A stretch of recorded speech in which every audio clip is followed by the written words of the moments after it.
तो कक्षा 9वीं के सभी विद्यार्थी जिस घड़ी का आप इंतजार कर रहे थे, जी हाँ, 3 जनवरी का एकदम रियल पेपर, 75 में से 75 नंबर आएंगे। देखिए एक बात मैं क्लियर यहां पर कर दूं, जो पेपर का जो स्ट्रक्चर है, वह पेपर का स्ट्रक्चर आपका हर जिले में अलग अलग आ रहा है, लेकिन ये जो प्रश्न है, ये प्रश्न आपको परीक्षा हाल में देखने को मिलेंगे। तो बिना किसी देरी के वीडियो को हम जल्दी से स्टार्ट करते हैं, क्योंकि आपके पास समय बहुत ही कम बचा हुआ है। एक घात वाले बहुपद को क्या कहते हैं?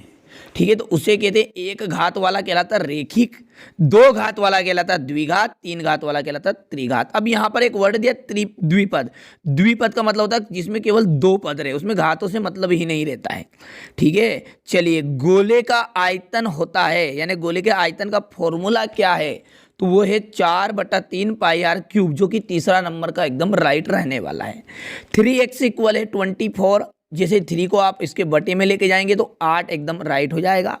मूल बिंदु के निर्देशांक है, मूल बिंदु के, ठीक है, तो मूल बिंदु के निर्देशांक कहलाएंगे आपके 0,0, 4, 4, 5, 7, 6, 7, 7 और 12 और 3 का माध्यक कितना होता है? ठीक है, तो इनका जो माध्यक निकलेगा वहाँ रहेगा 8। ठीक है, कहाँ पर है? तो यहाँ पर देखिए पांचवे का जो आंसर है वहाँ 6 आएगा। ठीक है, एकदम राइट। चतुर्भुज के चारों कोनों का योग कितना होता है? तो चतुर्भुज के चारों कोनों का योग होता है 360 डिग्री। चलिए, तो आगे बढ़ते हैं। क्वेश्चन नंबर 2 में आपको 6 रिक्त स्थान दिए जाने वाले हैं। 6 को हम अच्छे से समझेंगे।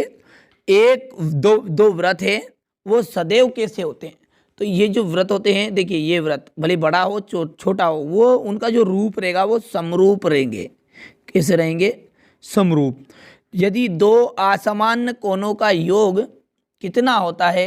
तो भैया 180 डिग्री होता है।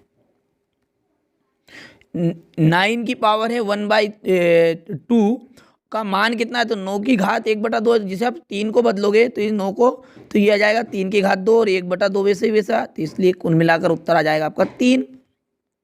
शंकु के आयतन का फॉर्मूला यदि बात करें तो इसका होता है formula 1/3 pi r square h. ठीक है, स्क्रीनशॉट ले लीजिए इतना, और इसके बाद में अगला देखते हैं। ठीक है,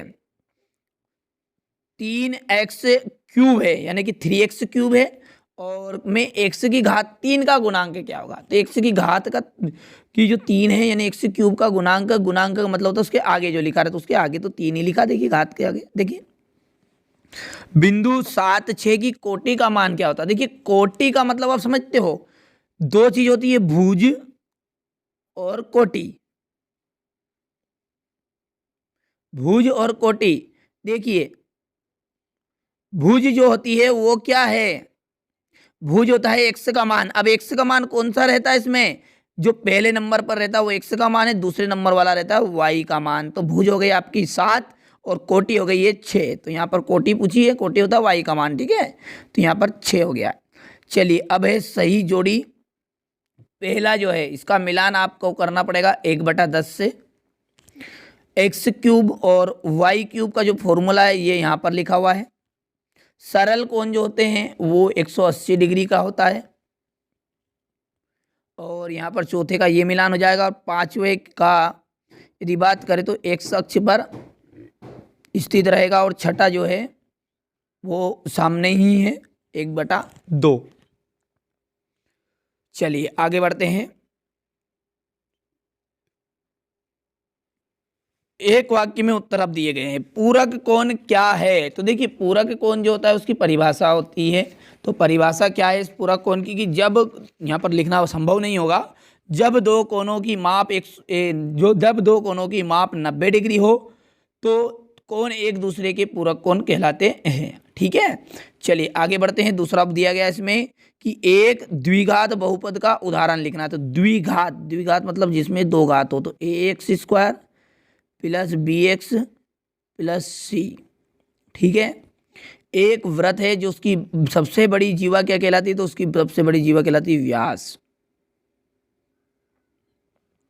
यदि a1/a2 इज इक्वल नॉट है b1/b2 तो निकाय का क्या हल होगा?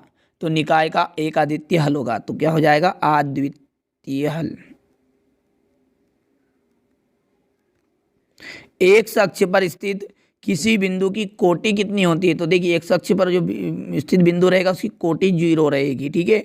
वर्ग जो है 80 और 100 की परास क्या है, तो परास का मतलब होता है इनके बीच की गैप, अंतर। अंतर क्या है, 100 में से 80 घटाओगे तो कितना जाएगा, 20। चलिए क्वेश्चन नंबर 5 की यदि बात करें तो इसमें है सत्य और असत्य, ठीक है। समद्विबाहु त्रिभुज के तीनों कोण बराबर होते हैं। समद्विबाहु जिसकी दो भुजा बराबर रहे तो दो कोण बराबर होंगे भैया, 3 कहाँ से हो जाएगा, सत्य हो गई। x इक्वल 0 है तो x अक्ष का समीकरण है, तो यहाँ गलत है, ठीक है, ये भी असत्य बात हो गई।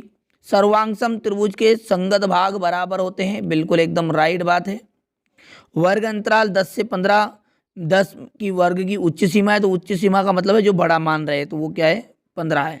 वाई अक्ष की भुज सदैव होती है, तो वाई अक्ष की भुज कैसी रहेगी, सदैव सत्य रहेगी, ठीक है, ये यहाँ पर शून्य होगी, ठीक है। बहुपद है x square plus 2x plus 3 एक द्विपदी बहुपद है। द्विपदी का मतलब होता है जिसमें दो पद होते हैं, इसमें कितने पद है, 1 2 और 3, तो यहाँ बात भी आपकी होगी गलत, ठीक है।